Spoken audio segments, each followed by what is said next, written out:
And like to welcome our guest. I think, Mr. White. Is there any guests there tonight? Roll call, please. Yep, Mr. Zagami, Here. Mr. Fink is going to be a little bit late. Mr. Hubbard Here. and Mr. Mumford. Here. Lopez Serrano is going to be absent today. Okay. Is there anybody on the Zoom? Nate? We have Jessica Volkowski and Tanya Westfall from Park Pete's. Okay. Good. And anybody on the phone?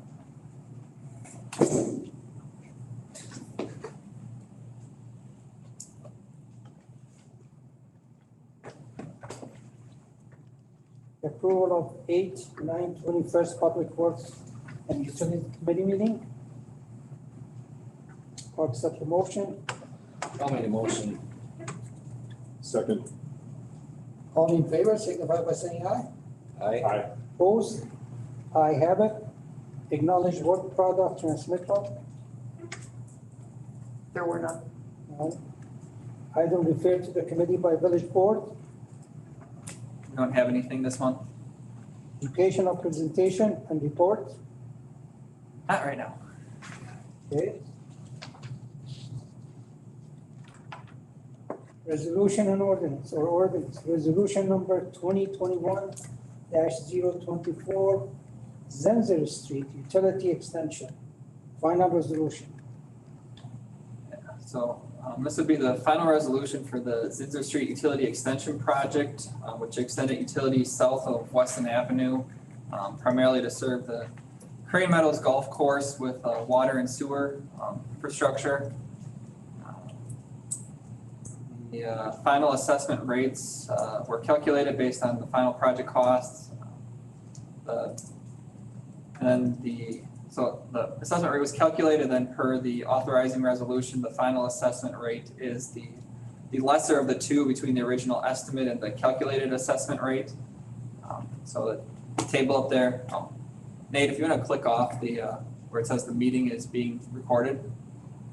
Oh, okay. But Wasn't this project approved, 3 years ago? it finished up last year in 2020, and then there was some back and forth with an issue about dewatering. So we got that cleaned up, and then What was the issue with the water? it was a dispute with the contractor, whether they did or did not have a permit from the DNR. So it was really between the property owner and the contractor at the time. So, So the numbers, I guess, so it took a little while for the project to get closed out there and completed. So now that we have the final numbers, just wanted to get that, move forward here with the final resolution on that, where then the assessment rates, the estimated rate is being used for the water laterals and the sewer main, and then the calculated rate is being used for the sewer laterals and the water main. Okay, so system is in operation? The system is in operation, correct. Nobody's connected to it yet, but it's in the ground now, so we need to assess for it, so. Are the golf course gonna connect to it?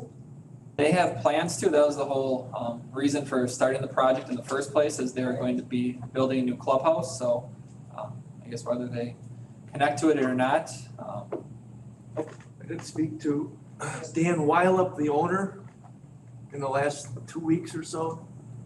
He was indicating he was gonna come in to talk to us in a couple of weeks to go over a plan that he was gonna move forward with this connection here, starting his building this fall, but I think the weather's certainly had an impact out there.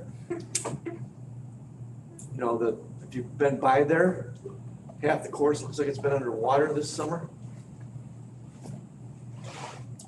That's getting assessed either way if it's going to hook up or not. Yeah, Not right. like it would be, if they waited 10 years. Yeah, but it- right. Yes. Yeah, and on this project, we had deferred the assessment or the principal portion of the assessment for the property on the west side, which is that farm field. Yeah. But for the property on the east side, the golf course, we did not have that in there, so. The authorizing resolution also referenced a 10-year installment payment at a 3.5% interest rate.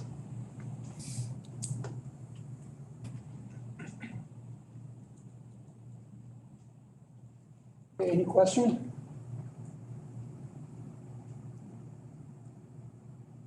Accept the motion of this? I'll move to make a motion that the village board approve resolution 2021-024, levying special assessments for sanitary sewer main and laterals and water main and laterals for the Zinzer Street Utility Extension Project. I'll second. Discussion? All in favor signify by saying aye. Aye. Opposed? I have it.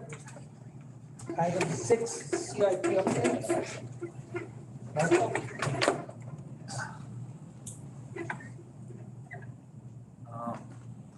I guess we finally got a resolution on the final payout for the Weston School neighborhood, so probably in the next month or two, we'll be getting all the final numbers for that together and be working on the final resolution, final assessments on that project. The Crestwood Acres project is still proceeding on schedule. The Kirk Rodney are pretty much ready just for pavement right now. Concrete work is done, the ditches have been restored. Douglas has all the utilities in the ground as of today, and so does Robin, I do believe. So just a portion of East Everest that should be finished up this week as far as underground utility work. And then Randy J will be the last street here, and Switlick is planning on bringing in a second crew. Maybe yet this week, if not definitely next week. So they have 2 crews working to get this wrapped up by middle of October. So, the Birch Street project, we should be getting a revised set of preliminary drawings from Becker Hoppy. Looking to probably have a public information meeting with the property owners fronting or with frontage on Birch Street. I'm thinking October 7th. I believe it's a Thursday. Be working on getting letters out to them, just to see what feedback they have, any questions they have. I know a couple properties have inquired about connecting to water and sewer, which are currently on private systems on that project. So I'll have a utility, special assessment on that one as well. Then the Weston Avenue projects are still proceeding as they were last month. Nothing really new on those. For the safety building, several staff members met with the CUNY architects last week to look at some additional exterior upgrades as well as interior work that was not originally included in the renovations last year. And the municipal center, you drive past on Camp Phillips Road, footings are in and the frost walls are currently being formed and poured. So they're expecting precast panels, I believe, by middle of October to start getting put up there. We are in agreement with MyTech on the Cedar Creek Interceptor easements. So those should be in our hands here shortly. Start working with the property owners on getting those. Michael? Yep. And the report said we should get them in few weeks. Few weeks is not acceptable. Yeah, I mean, we confirmed that what they had was what we wanted them to produce for us. I mean, so I guess They should give us a date in 3 weeks, 3 months, 3 years. Sure. Sometime. We need that date to set up for them, say, this date I want it to be done, finish it up. okay. Please. Well, we'll emphasize that, do that in now. Because he's working on it how long, what, 3 years? 2 Yeah, years? some of that was, waiting for other opinions on, what was the proper way to proceed. So there's been some start and stop on that. Okay, For the Ryan Street Apache project, we had a pre-construction meeting with Advanced Construction last week too. They've been, I guess they put us on notice that they're having issues getting pipe delivered. So they're not gonna have it in time to get the project done this fall. They'll have enough to get the river boring portion done, and then in the spring, they'd start right away to get the street portion finished. I guess in the grand scheme of things, it doesn't really impact the timeline for when anybody would be able to connect, because we need to have the lift station operational before we could have any utility customers connect to those lines on Apache anyways. So I guess I just asked them to formally request that time extension, so, and, you know, justify it. Change order, but also we want to make sure there's no change in the cost. and the- Yeah, so we told them that, we said, you gotta hold your price, but, we can understand pipe availability and, lead times, just, because they said they could still work on it this year, but, we'd have gravel roads over winter, and I don't think we want that. It becomes a maintenance issue, especially in the spring with snow melt, so.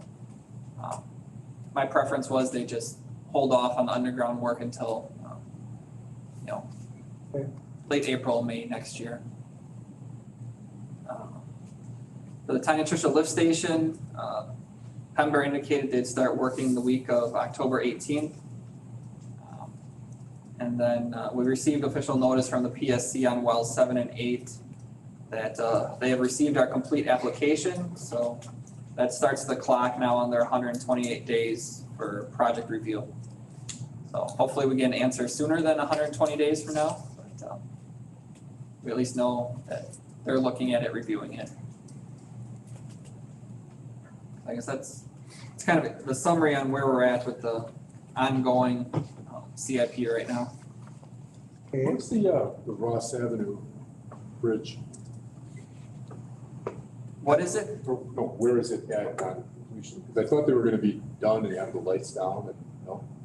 Yes. Oh, you're right. If you want to, I'll touch on that when we get to my portion of the meeting. If you want to just keep working the agenda, I'll let you know. I was there. is there anything else, Michael? I don't have anything else unless you guys have any questions. A couple questions. Oh, okay. Okay.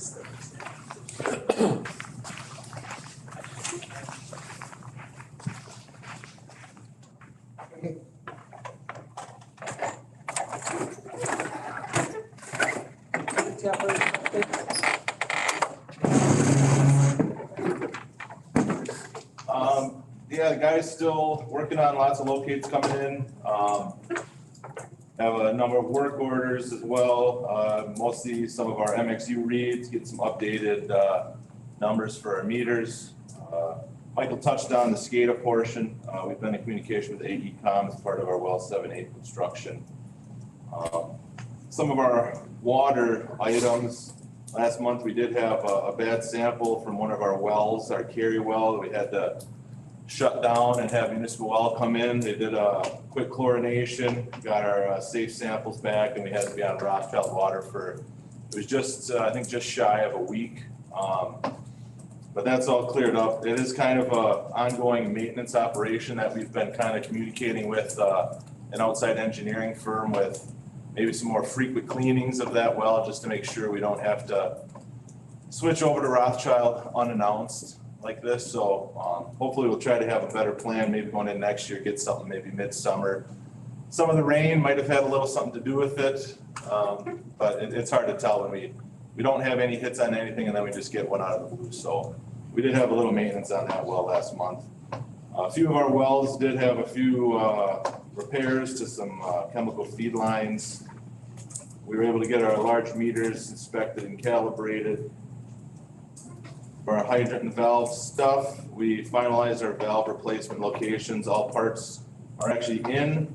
I have a map put together that I'm gonna be sending out to a few contractors to get on the list to get some of this work taken care of. I know one already said that they'd be able to do it and get it paved hopefully prior to any shutdown time. So our hydrants we're measuring up. We have about 12 hydrants, I believe, that we're gonna be doing some work on.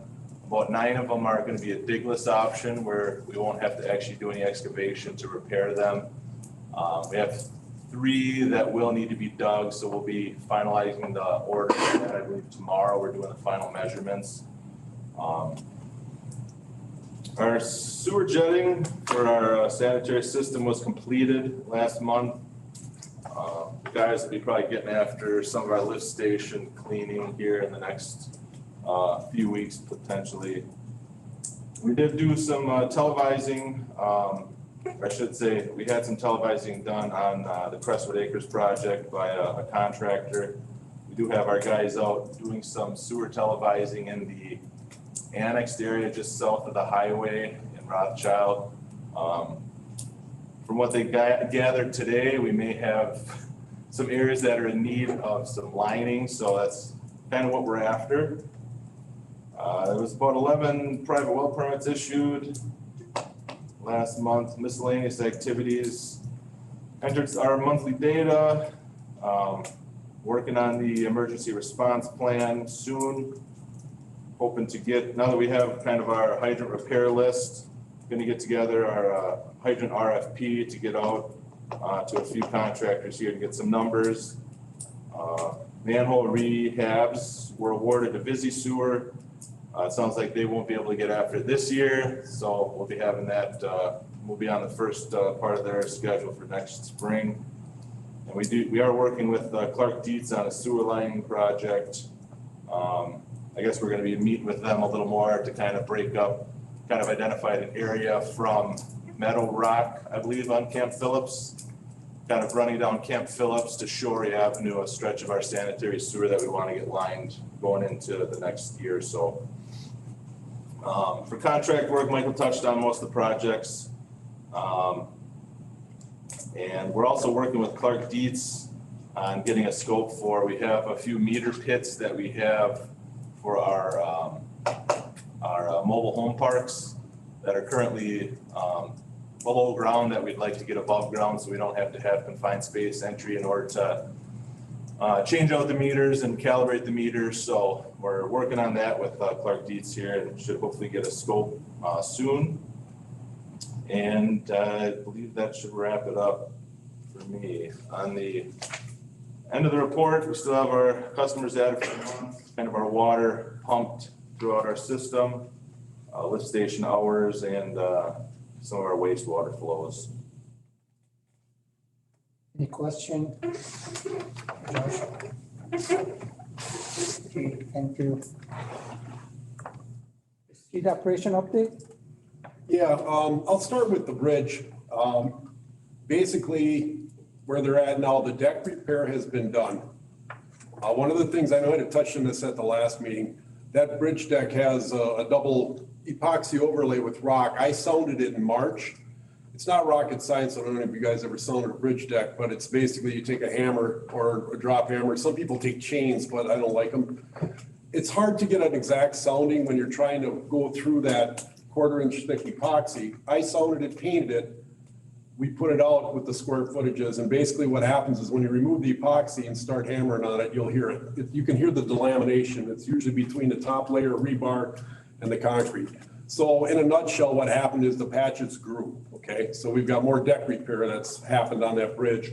When they got down to the south end on the bridge in both lanes, northbound and southbound lanes, they had to go full depth. So in other words, and we ended up going over the bridge on the west side, took a mini excavator. Our guys went down there because there was riprap this big, no way to scaffold. So we went underneath the bridge and pulled the riprap rack and shelved it for them so they could get at it. Got scaffolding in there. They poured full depth repairs. What happens is on a bridge deck like that, when you do full depth, number one, you got to get your cure time on it. So they were getting about 4 days. They were pulling close to 4,000 PSI so you could open it up. So number one, the deck repair was more extensive than we had anticipated. And I've done bridges. I started with the county on the bridge crew. I spent 7 years fixing bridges, the same thing they're doing. It's a shot in the dark, but they're doing it right. The gentleman they've got out there on the crew, Brent, who is running the show, he's good. He worked out in California, Minnesota. He's not a real old guy, but he's doing it right. Now what's happened is they're going to the east side of the bridge deck, which was delaminated. If you would have looked at it from the walking bridge, you would have seen how it was opened up. Yeah. The scaffolding that they've got there came out of the Twin Cities. They were searching to find something to get over the side of that deck with that would meet the OSHA standard. They didn't have to worry about anything. So that's what's out there now. So they're working from south to north. I was out there today with them. They're chopping. I've got some pictures from the bottom. I wish I would have brought them today, but it's basically that bridge deck on the bottom side. They're going back almost to the first beam where it's delaminated. It was repaired once, but it wasn't repaired full depth. In other words, they didn't chop all the concrete out. It was basically, there was a skim coat put on the bottom with like a vertical patch or whatever it is. So that's coming off, but they're going at it now. The other side of the coin is, in order to put an epoxy overlay back in those patched areas, the concrete's got to cure for at least 28 days. So really, it's an inconvenience to the traveling public. Brent's worked with the lights again. You might notice that they might be timed a little longer in morning and at night for northbound and southbound traffic, but he's tweaking it.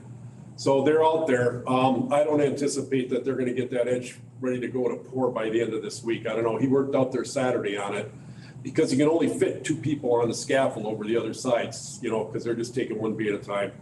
So I'm thinking probably by next week, he hopefully can get the edge poured on that, I would think, if the weather holds and everything.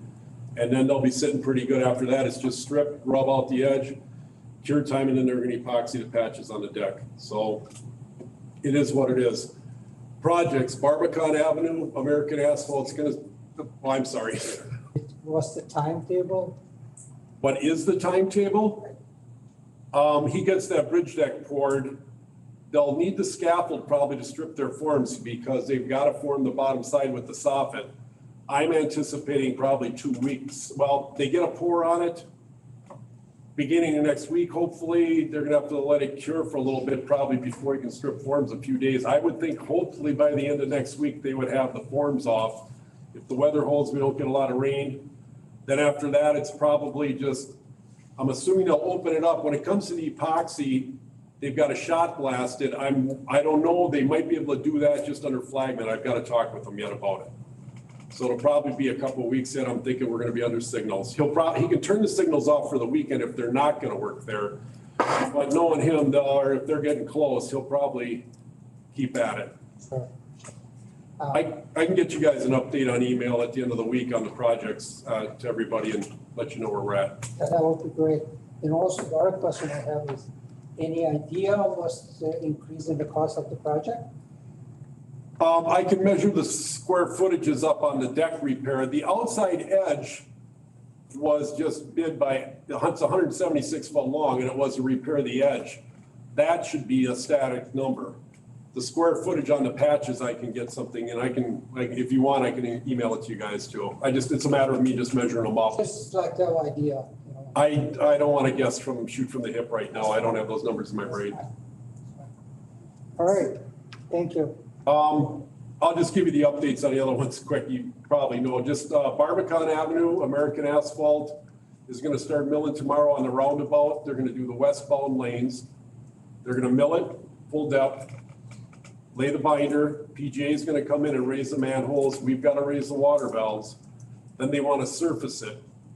Then they're going to flop traffic from the eastbound lanes onto the westbound lanes, and then they're going to do the same thing to the westbound lanes. I'm guessing it's at least 2 weeks before they're done with this complete paving, I'm guessing. The whole Barbican? Yeah, there is restoration work though that needs to be done yet too, topsoiling and put some of the paving brick back yet, and I believe Levi's doing that. Huh? Behind the curve. Right. And how long is the reconstructed road expected to last before needing significant overhaul? Barbican, Yes. 20 years. Okay. That's, I don't know, what do you think, Mike? Yeah, I mean, as long as we fill cracks and everything else, I mean, most roads should last, 25, 30 years at a minimum, but, we usually push ours 40, 50. Some of these streets, I don't know. There's, the clay soils played a little bit of a game on, I think some of the differential settling or the heaving of the curb lines and things like that. So I guess we believe we're correcting that. We're adding base. We're doing some of those things to help try to not just put back what was there, but to, kind of beef up what was there. So, 20 years is what Marathon County rotates their cycle on county highways, so I guess, yeah, I keep forgetting that sometimes the traffic volumes aren't the same as what we see on Solid County highways. and a lot of DOTs, asphalt pavement is spec'd to only have about a 25-year life expectancy, but that's assuming that you put it down and you do nothing with it for the next 25 years. So as long as we're proactively crack sealing, reseal coating, doing those things. I know that a lot of the state aid for roads from DOT is based on our 5-year average for spending. Correct. Are we trending more northbound, so to speak? Yeah, this year we've got the reconstruction of the Crestwood Acres neighborhood. We've had the Barbican, the Westview Avenue, the Ross Avenue paving. That right there is probably about $2.5 million, not nearly $3 million. Where in years past, when all we've done is our regular street maintenance and not a capital project, we've only been around $500,000 to $600,000 a year. So I mean, this is probably a fivefold on what we've been historically doing, and that's kind of the plan with the CIP moving forward is keeping that in there. So hopefully, as we get more money from the state, we can keep that funding mechanism there for the crack sealing, the seal coating, and maintaining that pavement as it's new. I think some of you who've been around for a while, that was kind of the demise of our transportation aids in the early 2000s when the first big wave of the TIF 1 projects came through. We were gaining a lot of state transportation revenue, but instead of, utilizing that money, it wasn't used strictly for transportation projects. And then in 2012, when we kind of stopped doing projects, we saw that decrease by about 10% every year. So now the goal is to hopefully get that money back up where it's kind of stays flat. We don't want to ride the roller coaster of the ups and downs. I think we went from 1.2 to 315 in the course of 6 or 7 years. Something like that. We lost like $750,000 a year, per year. So yeah, it was a big chunk of change. Thanks. I'll just give you an update quick. Westview Boulevard, Pember came back today to start restoration work. If you saw last week, I sent out, our staff ended up cutting down the eastbound lanes, the very first portion of that road that was ever built. There was no real breaker run underneath it. When they stripped the concrete off of it, it was the old 7.5-inch thick slabs. They were basically the eastbound lanes, the 2 lanes closest to the store, and it was junk underneath. I mean, it was black dirt, and so we cut it 2 feet. Our staff did that in-house, and the guys did a great job. They cut it down, put our crushed concrete breaker down, a foot of base. We put fabric underneath it, ran a drain towel on the south side, tied it in. The north side of that road has fabric, breaker, base. So now the whole road should hold up good. American Asphalt, while Pember's gonna do the restoration, they're gonna get it rough graded in with the gravel. Then after that, American's gonna come in and take care of binder and paving, which I'm hoping is gonna be in this next week after they get Barbican, the westbound lanes of Barbican done. I'll jump over to Westview and get that paved so we can get that back open. Our staff is working on the pedestrian trail on the west side of X from Westview going south. For about 250 feet, they were out there today. They potholed it Friday because there's a gas line there. It's basically concrete laid on top of about 3 inches of base, and then it's black dirt we're digging out. So we're gonna do the same thing with that. We're gonna take it down probably 1.5 feet, put some breaker underneath it and base, and then it's gonna have asphalt surface on it. So the guys are out there working on that, and it's a good crew here. These guys, they do a very good job. I'm really proud of them. So that kind of touches on most of the stuff coming up, future yet, what we've got before winter, hopefully. We're gonna do Birch Street north of Schofield Avenue. We've got Norcon on board to do concrete repair. And I've talked to Zillish Asphalt and American about paving it. So we're gonna leave the concrete in, We're gonna do concrete repair coming off of Schofield Avenue, going north to the end of the radiuses. There's some curb repair that needs to be done. Then after that, the next 100+ feet, we're gonna take the concrete out, put base in-house, our people will do that, and then American or Zillish, the owner of the two, is gonna pave it. Edward Street entrance, probably the same thing. So. And our new employee started today, Trevor Janikowski. He's a young guy, he's like early 20s. Comes out, hails from the Hatley Pike Lake area originally, but he's a go-getter and I think he'll be a great fit for the crew. I guess on that note too, we have a second employee starting on October 4th. So it'll be before our next meeting as well. So we had a retirement at the end of August, and then we had a vacancy to fill from a employee who left in May. So I guess we're keeping ourselves at the same level as what we're at starting the year, so.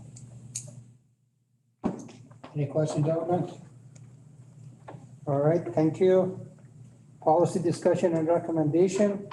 Item 9, Ross Avenue and Kramer Lane agreement with Town of Weston.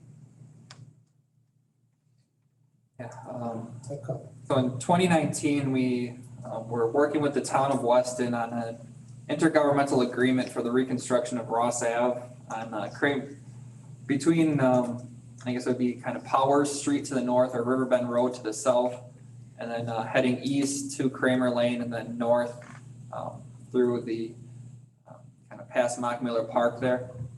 I guess negotiations kind of fell apart in 2019 when it was time to kind of come to an agreement on the scope of the project and what the costs all were going to be and how it was going to be broken up.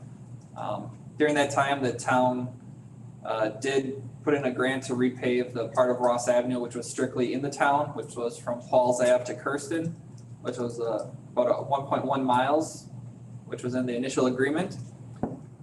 Over that time, the town board has changed as well. So I was asked if the village would still be interested in partnering to reconstruct this portion of Ross Avenue. It is included in our CIP as a 2023 project. And besides just the road, we'd also be looking at installing water main and sanitary sewer extensions. And then for our village concepts within our 2-year-old roadway, would be wanting to install a multi-use path along the project route. So kind of, there is one currently that goes from, basically the Eau Claire River, and then it ends currently at Riverbend Road. So we'd be looking to extend that through up to Mock Miller Park. So I did meet with Milt Olson, the town chairman, on Friday afternoon. He's still in agreement. He'd like us to try to apply for the DOT's MLS funding that should be coming out this fall. So I can work on putting a grant together there. He was not of the mindset that we necessarily needed a multi-use path though. So that's something that our communities will have to discuss, is whether we pursue it as the village. We still say we'll do it as long as the town agrees to it, or we'll do it if we, that might be a detail. Yeah, Husheng? Are you using grant money for that? We would be, yeah. So we'd be applying for a grant. Where, federal? It's a state program that we'd be applying for. You will, state gonna say you get the money, you will put that. Yeah, so the state doesn't require those anymore.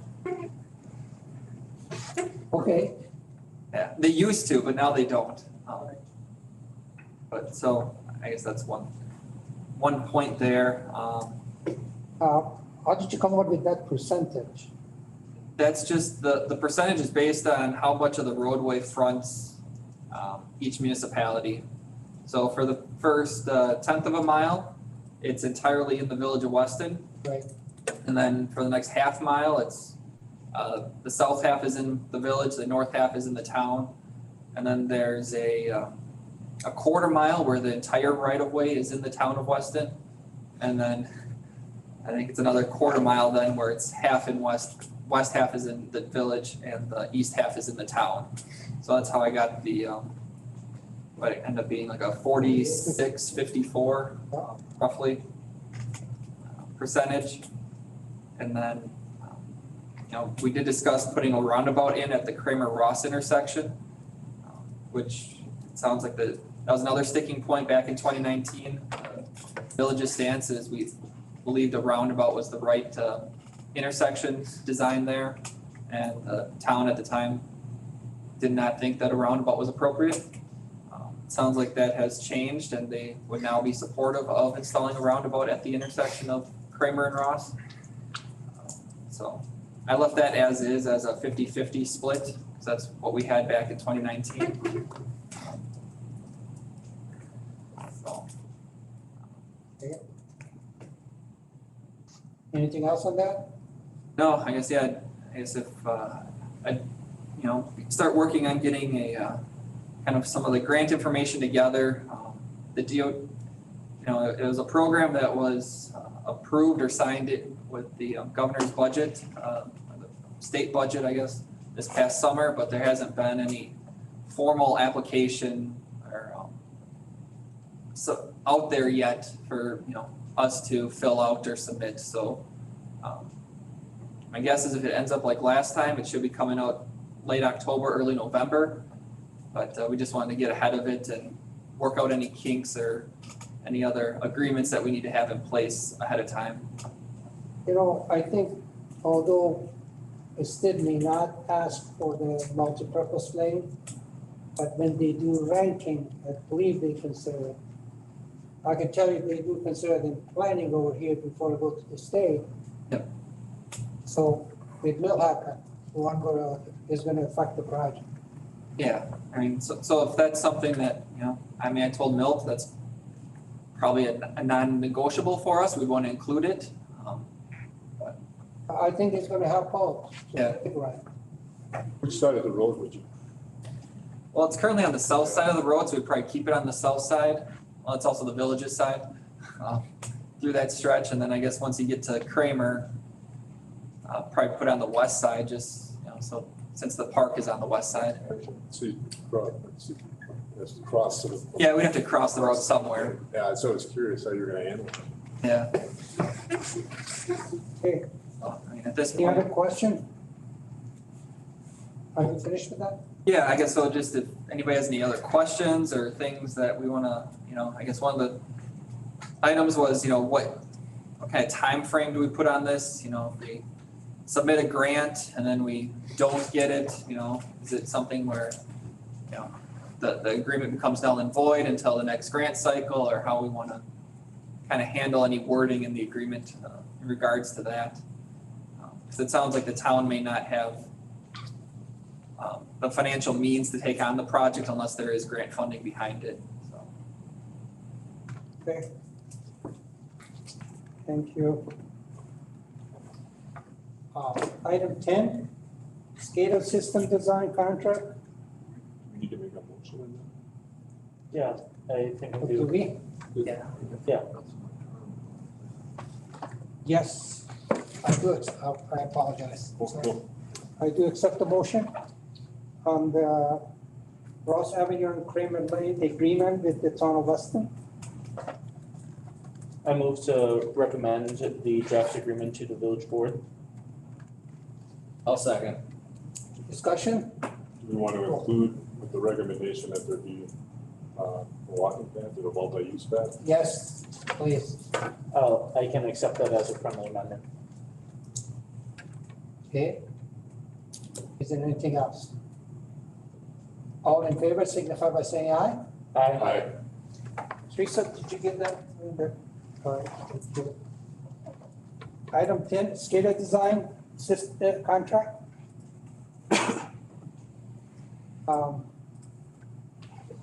Before you start, Michael, Sure. who designed that SCADA before? I think if I remember right, we were talking about this project 2 or 3 years ago, and we had somebody working on it. Some of the stuff dates back 20 years. Right. And the problem has been all along that the underlying controls are not up to standard. So to try to put some new technology over the top just has not worked. And we also haven't had a good cohesive a plan of attack to go at it, and we needed to just do it comprehensively, get it done correctly. And it's just been a struggle for years. Who is it? Who's the engineer? But it goes back originally to L.W. Allen. And I don't think we ever had it. I think maybe at some point there was involved by Strand, but that, again, that goes back 20 and 30 years ago. So a lot of our electrical controls and things are outdated here. So it's a matter of getting this up to modern standards. So this new contract will do that, upgrade it and bring it up to today's standard and the computer system and everything else in there? Correct, yeah, I mean, it'll, you know, redo all the, you know, any electrical that's out of date and, you know, any instrumentation, those items, you know, instead of just trying to put the pretty picture on the computer, it'll take care of a lot of the infrastructure, you know, electrical infrastructure primarily at the well houses, water towers, treatment plant. So AE had a lot of design, a lot of experience in this area? Yeah, I mean, it's, you know, one of their specialties as a water, wastewater, you know, engineering firm. Looking at those types of systems, you know, every wells, lift stations, you know, that's the other part is we'd be looking to bring our lift stations onto the SCADA system as well. Currently, we only have 2 out of the 13 on the SCADA system, so, you know, alarms, those things would go through the SCADA. All of our operators have an iPad where they can remotely access so they can see what the alarms are, you know, which has been really beneficial for the water system, especially for the on-call guys. You know, they don't always have to come in and, you know, flip a switch. They can do that from their iPad. So similarly for the lift stations, they'd be able to see what the alarm is, what's going, you know, is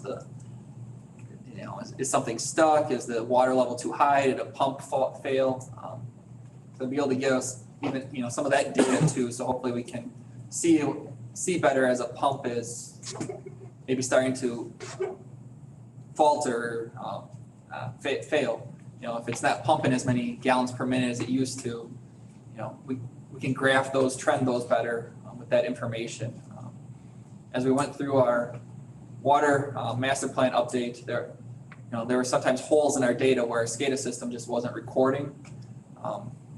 You know, might be for a day or two. So then you have to try to go back and, you know, with the manual readings, try to backfill it. So I guess we're just looking to bring the system up to modern standards. So what the price they give us under $61,000, is that their fair price? Because I have no idea. Yeah, I mean, overall, we're probably looking at about $1 million between the two, water and wastewater For the project. to do for the, you know, the construction part of the project and get all the. 10% of $1 million is 100,000. What was it? 10% of $1 million is 100,000. About that, yeah. So 161,000 is better than 15, Well, 16%. yeah, I mean, there's some investigation, you know, we don't have, you know, necessarily the line diagrams or a lot of the original electrical, so I mean, they have to go back to make sure that, I guess there's investigation at all the locations to do, so it's not just, you know, designing new, it's understanding how everything works existing too. Okay. Still, I'd like to attorney review this contract Sure, yep. because there's a lot in there. Was it competitively bid? I guess we didn't bid this one. They, you know, AECOM is doing the design for the well 7 and 8. They have that experience. I guess if we wanted us to seek proposals from others, we could do that. But the SCADA system for well 7 and 8 was included in that design. So I guess just trying to make it so we have everybody working in the same system. Is the system expandable on you add the next well? Yeah, so that's the part of the requirement is we're asking them to make it an open source system. So, you know, in the future, anybody could come in and, you know, add to it or modify it, maintain it. It's not a proprietary software that's being developed. And what are is there an annual update cost? Is there some type of ongoing fee structure that is associated? Yeah, so that's usually done through a programmer or Integrator. integrated, that's the word. So currently we have IPS as our integrator, so when we have issues, we call them, they're the ones who manage the software. Other companies around, I believe Rothschild, Corona Water, and City of Schofield all use PJ Cortons as an integrator. Keith mentioned LW Allen, there's Energetics, there's different companies out there that provide that service. Okay. So as I'm talking about it, the AECon contract reader should tell the contractor to red mark the plan. We're not gonna tell the contractor anything. He should put them in his spec and then go to the contract so he can do it automatically. And we're not gonna tell the contractor to red mark it, so he has to do it. Because the way you got him, that's a change order. Yeah, I mean, if there's other things in there, I mean, we'll have the attorney review it. I mean, this is just the design, so there is no red mark in design. There's no Well, then he should take it out. Yep, okay. Because he shouldn't have, it doesn't belong there. So, and also that exhibit A, assumption from A to H, who's gonna do all that part? If the contractor gonna do it, he should say the contractor will provide the service, or, again, not to have it there. Because he got A to H, all those items, and he said he's not gonna do it. So it says AECom, so under design services, it says AECom will perform the following design tasks as part of this project. Go to the exhibit A, services, Yep, that's where I'm at. assumption. Yeah, so they're saying this doesn't include construction-related services. They're not doing the geotech or survey. They're not doing the programming, panel design, bidder questions, so less than 25 questions. One site visit will be conducted to all sites. Site communications may vary from the proposed base design as radio study information. Yeah, so if there's parts there, yeah, I'd probably redo that radio study. Well, some of that stuff, it doesn't belong there, or Yeah, they should say who's gonna do it. Somebody gotta do that work. That's yeah, it. so I mean, a future contract would handle the construction-related services. If there shouldn't be any geotechnical needs for this project, because it's all inside existing structures. Again, then he shouldn't have it there. I mean, why even talk about it? Yeah, okay, We're not gonna use it, we don't need that service, don't put them there. yeah, okay. I think they're just trying to clarify to. Yep. Which I wouldn't ask them to do that, I guess. All right. I'm sorry, continue, please. Nope. I was done with my part of that.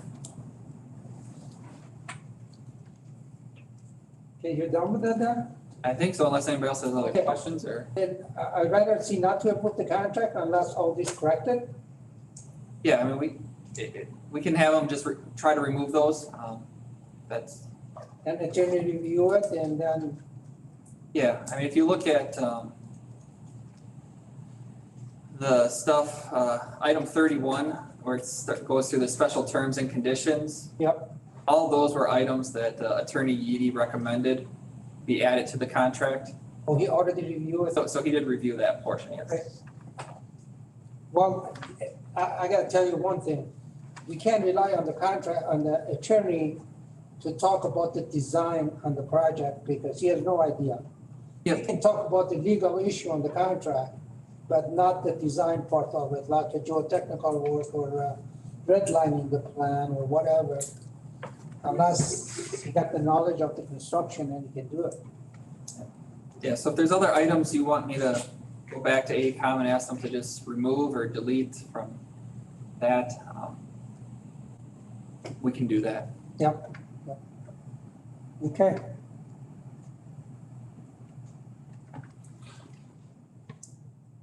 So what would you like us to do? And if you wanna recommend, forward it onto the village board contingent on, some of the assumptions and the redlining items be removed from the contract. All the unnecessary items removed from the contract.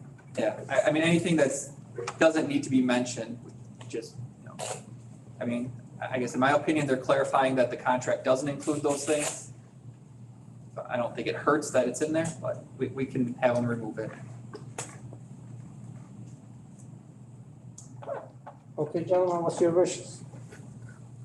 I'll move to recommend the village board approve the SCADA Design Services Engineering Agreement, subject to removal of the items delineated by the Public Works Committee for a price of $161,598. Second? Discussion? All in favor signify by saying aye. Aye. Opposed? I have it. Thank you. Item 11. Cross Avenue, Conitron X, Camp Phillips intersection recommendation. So we partnered with Marathon County earlier this year to do a intersection control evaluation for Ross Avenue and County Road X. It was a 2022 CIP project. I had provided links to the reports, but I guess the main point is at the end, the recommendation was that a roundabout be installed at that intersection, mainly due to the truck volume that goes through there, its proximity to Weston Elementary, and you know, it's kind of right-of-way impact. So, you know, with the village owning that the northeast corner now, you know, the roundabout can get shifted a little bit to the east without impacting some of the private property on the west side of the road. And it also performs better in the long run than the signalized intersection. And it takes away some of the blind left turns that currently exist at that intersection, primarily for somebody who's trying to turn east on Ross Avenue from heading southbound on Camp Phillips. For the long-term safety of the intersection, that is the recommended route forward. As I was talking to Mr. Donor, I thought we're gonna need lots more of the right of way. What is it, about 2.7? The DOT said that, or mid-state? 0.27 acre total right of way? That's not a lot. Not as much as you would think. Yeah, it was like 0.17 acres. Yep. 117, yeah, okay. Okay. That's not a lot. No, it's not. 100,000, that's a lot of money for that. Yep. Does the proposed proposed expansion lay entirely within the right of way, or would we need to acquire some additional land? There'd be some right of way that'd be needed from the school district, where Weston Elementary's corner is. The village-owned property, there'd be some impact to it. And then looks like there might just be a small spot on the northwest corner. But I guess I would think that we could maybe look at modifying, you know, this a little bit, you know, if we need to move it just a little bit more east so that we have zero impact to those properties on the west side. I think we could do that. Okay. You know, this was a you know, more of like a 30% design, you know, look at it to make sure it would work. So when we get to that final design detail, we can look at. Is DOT gonna review this also, right? They don't have to, but we can ask them to. They have the guys, they're expert in it, you know? Yep. And the guy who did the report, I think he did a nice job. Yeah. I read his report, I think it was nicely done. Yeah, I mean, they followed all the DOT guidelines and, you know, looking at the traffic analysis and those impacts, so. Okay. I don't think we have to approve these, do we? I guess the only thing was there was the other option of the signalized intersection, so we just want, I guess from the staff level, confirmation that we would be looking at the roundabout option versus the signalized intersection. Although it's cheaper, but I would agree with Michael. Roundabout is much better and safer than the intersection. And then I guess one other point, Accident is significantly lower with the roundabout than signaling intersection. yeah, and the cost on the signalized intersection, I was hoping I'd have an update by today, but when we followed up with MSA, if you looked at that exhibit where the darker gray is, that's all they accounted for in their construction cost. So if we were to redo the intersection, we'd also probably repave that other, 2 lanes on the north, or I guess the southbound lanes would probably get repaved too, so may not make it so they're equal in cost, but it'd make the signalized option a little more expensive than what it currently is. And then with this one, I get this, the county again would look at applying for grant funding. So we wouldn't necessarily be doing it right away here next year, but we would look at continuing with design. So we would have the design done, work through the right-of-way impacts, and likely have it as like a 24, 25-year project, 2024, 2025 that is. Is the county gonna purchase the right of way, or do we have to do it? Well, I guess that's one thing to be negotiated with them. We got the design cost is proposed to be split 50-50. We as the village would be donating potentially, the right of way in our property. So I guess we'd look at, if the school district would require us to pay, if they would donate it. I guess those are all things to talk to them about.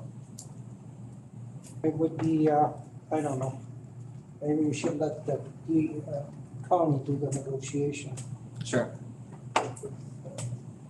We haven't got that far, Yeah, I guess we figured the county would kind of take the lead on this since it is on a county highway. right? It's kind of be the secondary support agency on it.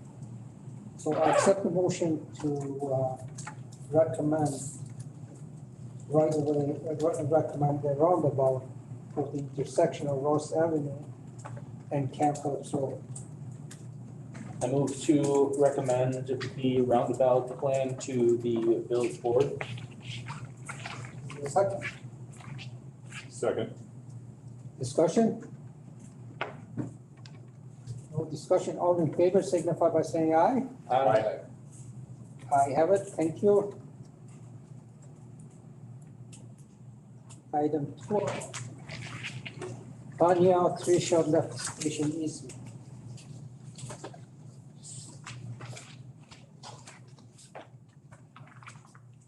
Oh, Yeah, so I guess as we were going through the Tanya Tricia lift station, we're looking at ways to relocate the station within existing right of way. As we couldn't find a way to do that without having infrastructure in a vision triangle or kind of some other hazard. So we started talking with the adjacent property owner on Tanya Street. They're open to an easement on their property for the utilities purposes. So overall, the easement's asking for about 331 square feet. And talking with Greg Schmidt, assessed value is roughly about $2 a square foot. The property owner, in trying to talk with them, their request was more around $3 a square foot. The difference is, $300, total on the project. I think overall, we're looking at a $500,000+ project. I'm not sure if the $300 is a big hangup, but it does allow us to get a generator at that station. So we have a permanent emergency power source, and allows for the control panel also to be outside of the vision triangle at the intersection there. Some of the other options we looked at was maybe relocating the station to the far end of Tricia where the walking path is, but that would have created a longer force main. It would have been a more expensive option. So this was the most economical way to proceed with the redesign there. Is there asphalt access to get in there, or is that just, I see you got a mountable curb? Yeah, so it'd be a mountable curb, but then that should be called out as concrete, kind of coming off. Concrete pad? Yeah, concrete pad.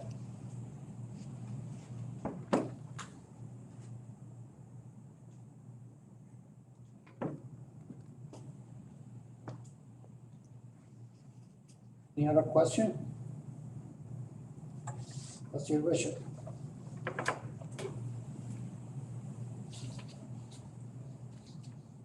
I'll move to recommend that the village purchase the permanent easement from the landowner at 4903 Tanya Street for a cost of $1,000. Okay. Discussion? All in favor signify by saying aye. Aye. Opposed? I have it. Thank you. Item 13. Shorey Avenue utility connection and sewer extension agreement.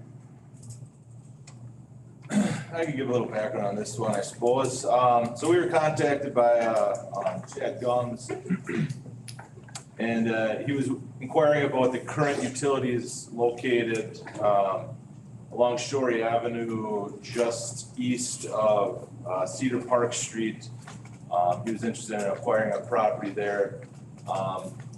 There is currently a water main that fronts all those properties.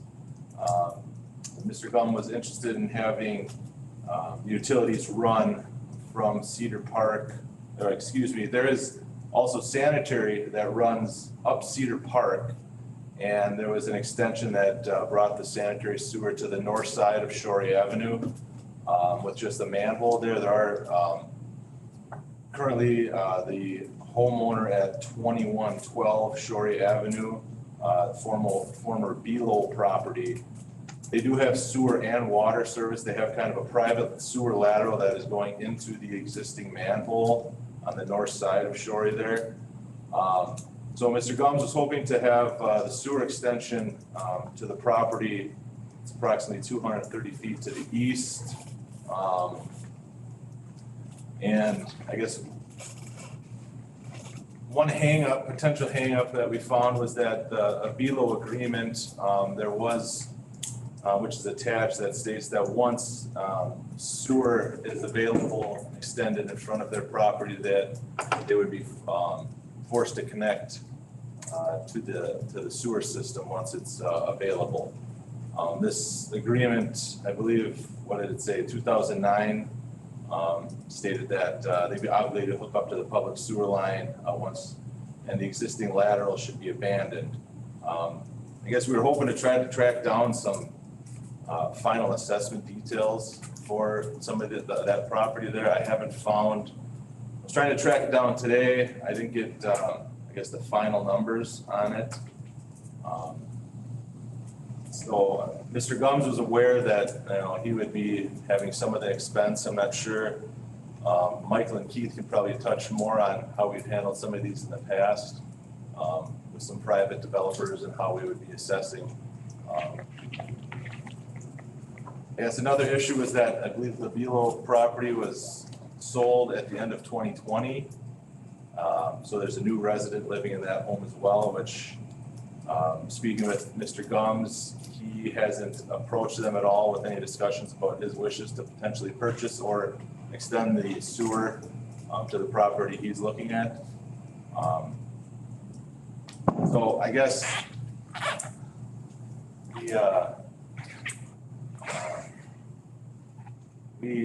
we're looking to see how we want to handle the agreement that's in place and how the village would be teaming with Mr. Gums to execute this extension. I think what needs to happen is the staff needs to come back to the committee and the board with what we would determine would be the proper thing to do here. My thought was that this agreement was recorded. But I guess I don't know that I can swear that it occurred. What's his time sensitivity? He didn't state that he was time sensitive on it. He just wants to know if it's going to be able to happen and some potential his cost and what shared options would be. So I think the terms of that agreement kind of laid out what the former Below property would have been responsible for. And then, this is a matter of how we would handle the rest. The property that's just east of, what's that, Cedar Park Street? Yep. You said? Yeah. I guess under probably any rule we would have would not be assessed because they're already served. Then you have that vacant 40 farther east, so it's a matter of how those costs get split out. In the scheme of things, this isn't gonna be a very costly extension, is it? I mean, relative to some that we've talked about recently. Yeah, no, I think it was about $30,000 to $35,000 probably total. And the water assessment dates back to like the 1980s or something. Like 92, I think. Okay. Yeah. So I think, we as staff should come back to you with a proposal on this rather than just to point out that this is being looked at right now and rather than try to resolve Is it. the intent to inform the other potentially impacted property owners? I'm sorry? Is the intent to inform the potentially affected property owners? Well, certainly there'd be some need to be talking with the former Belo property, the current owners there. I think those are the two parties that are gonna be involved. Or otherwise it would also be the other one, and again, they're in the village of Rothschild, so. Have to talk with the village of Rothschild maybe about their willingness to, back us up on making a agreement of some kind there. But that property's not asking for service right now, so we probably need to put something in place to have a cost recovery down the line, or have Mr. Gums assume all that under a developer recapture agreement.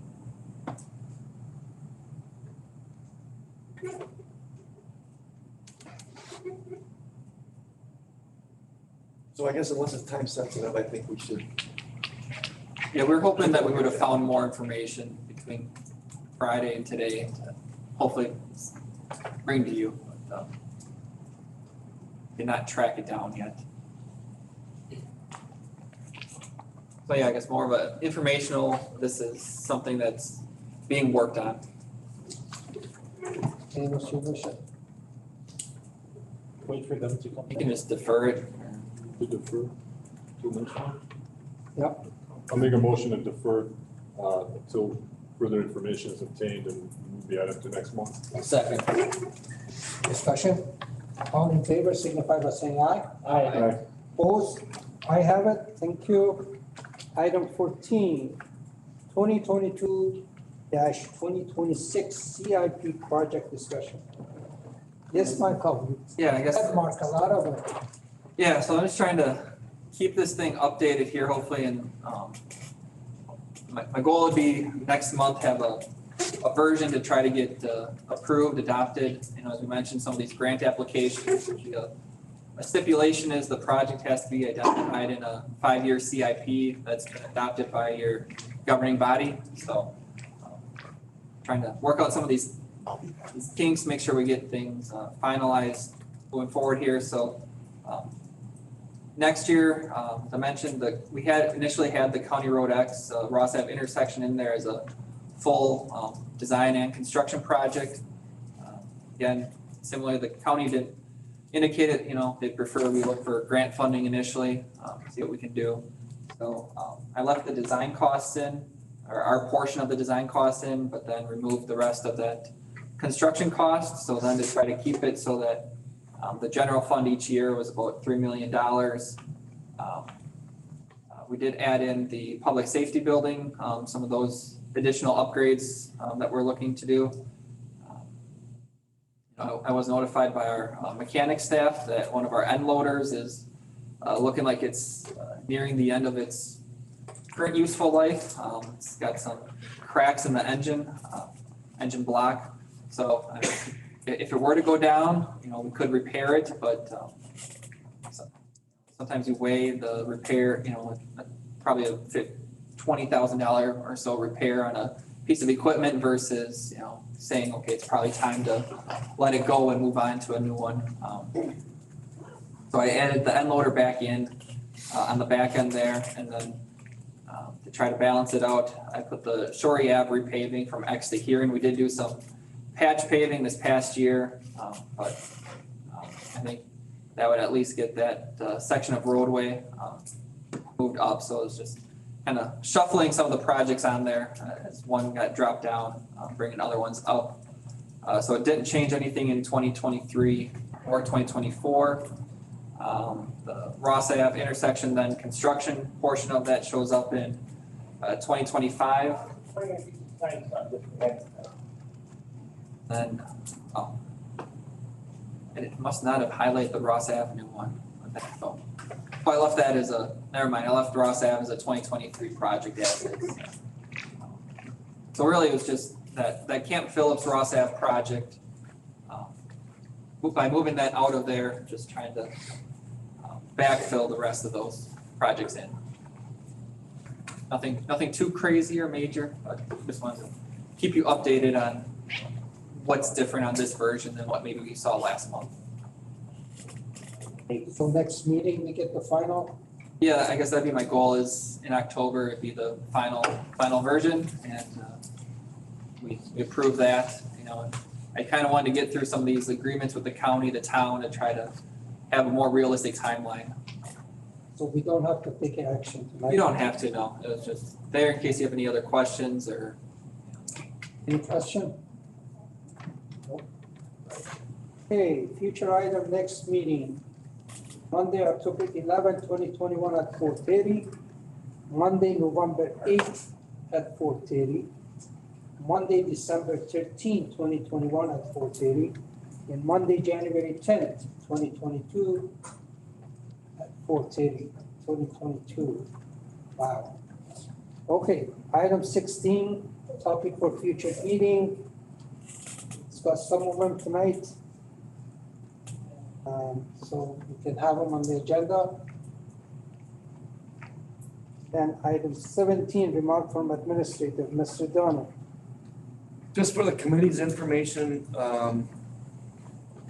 trustee Zagami had asked about putting together some kind of a policy or a ordinance on insurance requirements for contracts, but we talked briefly earlier today that I think the best thing we should do on this, or the way I think would make most sense, is to come up with a standard form of agreement for these professional services contracts so that we're not always asking for the attorney to go back and review them all the time. So it would be included in that boilerplate language would be my thought would be the best way to do this. So we're gonna look further into that and bring a proposal on that after probably working with our attorney a little bit on it. Anything else? Not at the moment. All right, thank you. Remark from staff? Great, I understand that. Remark from committee member? Accept the motion to, I'm sorry, I don't have any announcement. Item 20 announcement, we don't have anything. So I'll accept the motion to adjourn the meeting. Move to adjourn? There a second? Second. All in favor, signify by saying aye. Aye. Opposed? I have it. Thank you very much for coming.